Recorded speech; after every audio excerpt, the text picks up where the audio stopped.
6.5 meters down, the spade stops cutting through history and starts cutting through clay. At the bottom of a shaft sunk into the ruins of in southern Iraq, the excavator Leonard Woolley found a band of clean, water-laid silt almost 3 meters thick. Above it, a dead city. Below it, once the silt ran out, another dead city. Different pottery, different people. A whole world that had been living on that spot before something put nearly 10 feet of river mud on top of it and ended everything it knew. Woolley wrote one word in his notes. He wrote flood. That silt line is real. You can read about it in his published reports, and it is not the only one. The same kind of water-laid deposit sits in the ground under Shuruppak, under Kish, under Uruk, laid down at different depths and different dates, as if the rivers of Mesopotamia kept writing the same warning into the earth at city after city. The people who survived those waters did something we almost never credit them for. They remembered. And when they finally learned to write, thousands of years later, one of the first things some of them set down was a record of what the world had been like before the water came. 7 things. 7 structures raised by hands that were gone before the first pharaoh drew breath. This is the account of what stood before the flood, and what was left when the water went back down. If you're enjoying this story so far, don't forget to hit the like button and subscribe. Drop a comment telling me where in the world you're watching from. I love hearing from you. The story you were taught has a clean starting line. Civilization begins around 5,000 years ago, in Sumer and in Egypt, with the first cities, the first writing, the first monumental stone. Before that, the textbook says, there were only scattered villages and hunters following the herds. Nothing organized, nothing built to last, nothing worth remembering. The people who actually lived at the start of that line did not agree. The Sumerians, who built the first true cities, did not think they were first. Their oldest records look backward, not forward, and they describe a world that already had kings, already had cities, already had knowledge, long before the flood that nearly erased it. The Egyptians did the same. Their king lists begin not with a man but with gods and half-divine rulers who reigned for thousands of years before the first dynasty. For a long time it was easy to wave this away as myth. Then a hill in southern Turkey was dug open, and the comfortable starting line cracked down the middle. Because something at that hill had been carved, raised, and arranged with care more than 11,000 years ago, by people who were not supposed to be able to do any of it. The textbook says nothing organized existed before the cities. The ground keeps saying otherwise. To understand what these structures are, you have to start with the record that remembers them, and the strangest thing about that record is that it exists at all. The Sumerian king list is a real document. Copies of it survive on clay tablets, the most complete on a small clay prism held in Oxford. It lists the kings of Mesopotamia going back, and then it crosses a line. Before a certain point it says, plainly, in the dry voice of an administrative ledger, that these were the kings before the flood swept over. It names 5 cities where kingship existed in that earlier world. Eridu first, then Bad Tabira, Larak, Sippar, and Shuruppak. The reigns it gives those kings are impossibly long, tens of thousands of years each, which tells you the numbers were never meant literally. But the cities are not invented. 4 of the 5 are real places you can stand in today, dug out of the Iraqi desert. Alongside the kings, the same tradition remembers something else. 7 sages. The Apkallu, sent according to the myth by the god of the deep waters before the flood. Each one rising from the sea to teach a city the arts it would need. The working of stone, the reading of the stars, law and writing. The Babylonian priest Berosus, writing for a Greek audience more than 2,000 years ago, recorded the tradition of the first of them, a being called Oannes, who came out of the water and gave humanity everything it knew, and left nothing for later men to add. 7 sages, for a world the record insists was already advanced before the catastrophe. Egypt kept its own version. The Turin King List, a real papyrus from the age of Ramesses, records the pharaohs in order, and then, before the human kings, it records the reigns of gods, and then a line of beings the Egyptians called the Shemsu Hor, the followers of Horus, who ruled for thousands of years in a time before the dynasties. 2 civilizations, separated by deserts and centuries, both writing down the same impossible memory.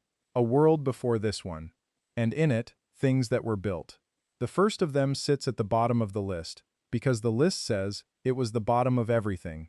Eridu, the place where, in the Sumerian account, kingship first came down from the sky.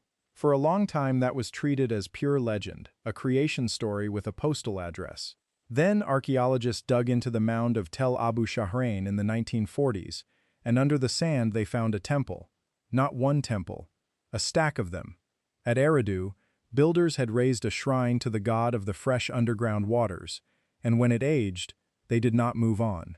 They leveled it and built the next one directly on top, and then again and again, 18 times, each temple sitting on the bones of the last, the whole sequence reaching down through thousands of years to a tiny mud brick room at the very bottom that is among the oldest sacred structures ever found in Mesopotamia. They kept building on the exact same spot for so long that the layers themselves became a kind of record, one building that simply refused to be anywhere else. That is what survived Eridu. Not a wall you can photograph in a single frame, a location held sacred across an almost unimaginable stretch of time, by people who seem to have been told that this, here, was where it began. The flood deposit at nearby sits in the same ground. The city the king list calls the first city is real, the temple beneath it is real, and the only thing the record asks you to take on faith is the reason they believed this particular patch of marsh was the place the world started. The stone does not answer that. It only kept the address. The fifth city on the list is the one that matters most, because it is the city the flood itself runs through. Shuruppak. Today it is a low mound in Iraq called Tel Farah, and when it was excavated, the diggers found something written into the dirt that you do not often get to see. A layer of clean, water-laid clay, sterile and sudden, sitting between the levels of human occupation. The river had come up over the city, left its silt, and the people had come back and built on top of it. A flood, recorded not in a myth but in the soil. Shuruppak is also the home of the survivor. In the Mesopotamian flood story, older than the version in the Bible and almost certainly its ancestor, the man who is warned of the coming water, who builds the boat and saves the seed of life, is a king of Shuruppak. The Sumerians called him Ziusudra. The Babylonians called him Utnapishtim. He is the Noah behind Noah, and the texts are explicit that he came from this exact city on the list. What survived Shuruppak was not stone, it was a person and a sentence. There is a real text called the Instructions of Shuruppak, one of the oldest works of written wisdom on earth, framed as a father passing advice to his son on the eve of the catastrophe. Be careful, do not steal, do not boast. Plain, human, survivable knowledge, set down by a civilization that believed it had already lost one world and did not intend to enter the next one empty-handed. The flood took the city, the wisdom got into the boat. Move west, out of the river valleys and into the empty desert of southern Egypt, and the record stops being written and starts being built. There is a place called Nabta Playa, a basin that was once a seasonal lake, hundreds of kilometers from the Nile, in a part of the Sahara that today has almost nothing in it at all. Out there, lying in the sand, is a ring of standing stones. It is small compared to what came later, but its age is the thing that stops you. The stone circle at Nabta Playa was raised by cattle-herding people roughly 7,000 years ago, which puts it more than 1,000 years before the first stones of Stonehenge, and well before the pyramids existed, even as an idea. Some of the slabs were dragged from a distance and set upright on purpose. Several of the larger stones appear to line up with the rising sun at the summer solstice, the moment that, in that climate, announced the return of the rains. Whether those alignments are as precise as some researchers have argued is still debated. That people stood stones on end in the deep desert, that long ago, with intention, is not. What survived Nabta Playa is the alignment itself. The lake is gone, the herders are gone, the green Sahara that fed them dried into the desert that swallowed everything else. But the stones still stand where they were placed, still facing the same point on the horizon. A clock built for a sky that has not changed even though everything beneath it has. If you're hooked on this story, make sure to subscribe and turn on notifications so you never miss an upload. Your support means everything and helps me bring you more emotional stories like this one. Back toward the Nile, at the ancient site of Abydos, there is a building that does not belong to the temple standing in front of it. The pharaoh Seti I raised a beautiful, refined temple there a little over 3,000 years ago, all painted reliefs and elegant columns. But behind it and below it, sunk into the ground at the level of the water table, sits something else entirely. It is called the Osirion, and it is made of enormous, plain blocks of red granite, some weighing many tons, fitted together with the kind of massive, unadorned masonry you simply do not find in the polished temple above. The contrast is sharp enough that it has been argued about for a century. The mainstream reading is that Seti built the Osirion too, in a deliberately archaic, rougher style meant to feel ancient, a symbolic tomb for the god Osiris placed beside his own temple. A minority of researchers look at the sheer mass of the stones, the absence of decoration, and the way the later temple seems to bend its own floor plan around the older structure, and argue that the granite core is far older, that Seti built next to something he found, rather than something he made. The honest position is that the date is contested, and the building keeps its own counsel. What survived the Osirion is the mass. Whatever it was, and whenever it went up, it was made to last in a way the prettier temple in front of it was not, half drowned now in groundwater, still holding the weight it was set to hold. Then there is the most famous face in the world, and the argument carved into the rock around it. The Great Sphinx at Giza sits in a pit, a rectangular enclosure quarried out of the bedrock so that the body of the lion stands below the level of the surrounding desert.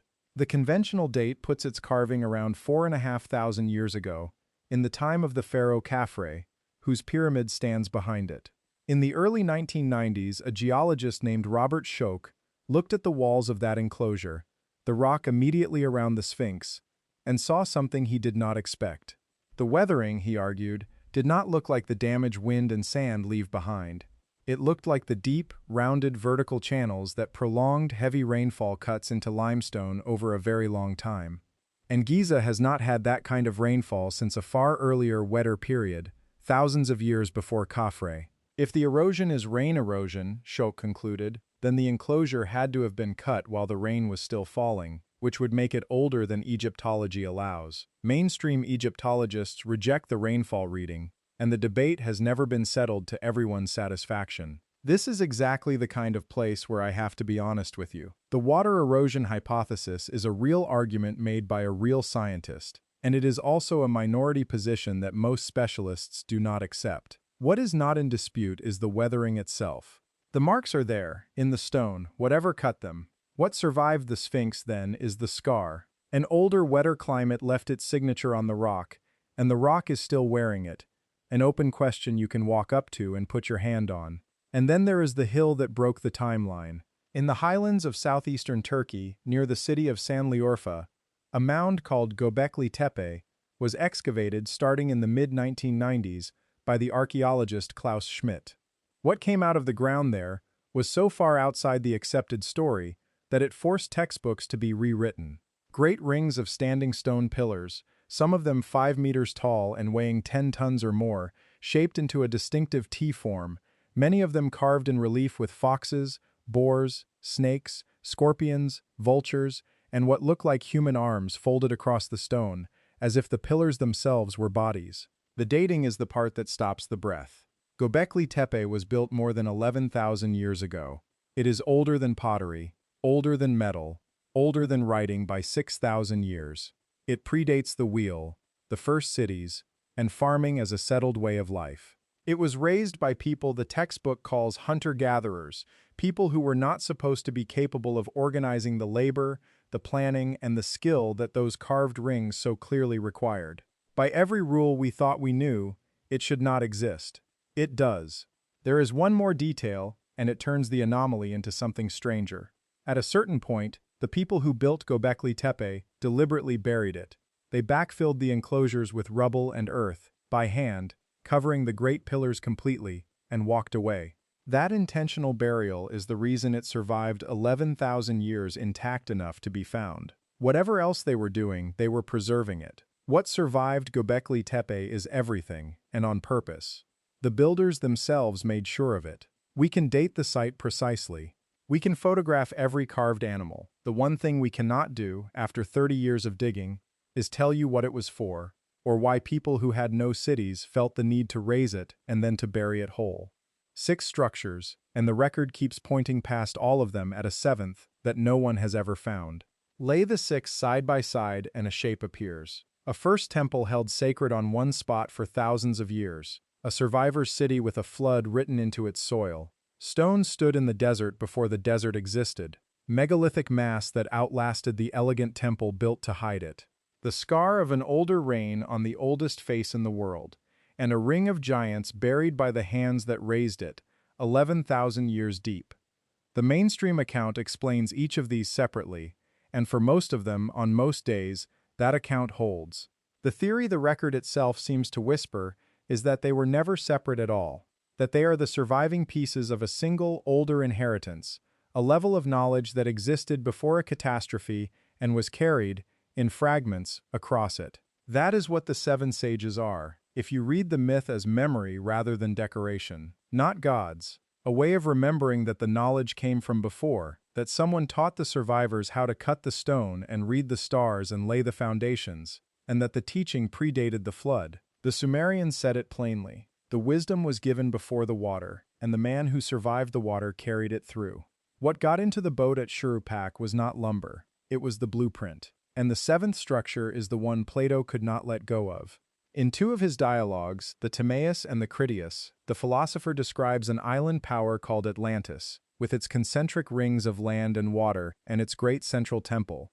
A civilization, he says, was swallowed by the sea in a single terrible day and night. He claims the story came to Athens from Egyptian priests, keepers of records far older than Greece.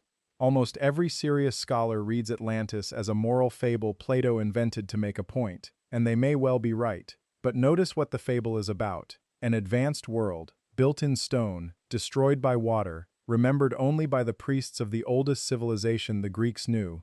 It is the same shape, one more time, told by one more people who insisted there had been a before. What survived Atlantis, if anything ever did, is only the story. No mound, no granite, no flood layer you can stand in. Just a description, handed down, of the seventh thing, the one the water kept. This is the place where honesty has to do the work that hype usually does. Most of what you just heard is real and documented. The cities are real, the flood layers are real, the instructions of Shuruppak, the king lists, the carved hill in Turkey, the weathering on the Sphinx, all real, all there to be examined. The line that joins them into one lost world is not proven. It is a reading, the boldest one the evidence will bear, and where it crosses from fact into theory, you deserve to be told, so I am telling you. But the door does not close, because the digging is not finished. Klaus Schmidt, before he died, estimated that more than 90% of Göbekli Tepe is still in the ground, unexcavated, waiting. Nearby hills hold sister sites only now being opened. Beneath the Giza Plateau, in the unread tablets sitting in museum drawers, there are answers no one has reached yet.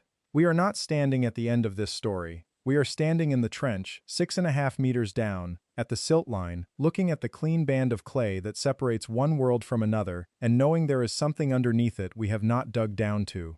This is what this channel is for. Not to hand you a verdict, but to walk you down to the part that is still sealed, show you what is actually there, mark the line between what we know and what we only wonder, and let you decide what you think it means.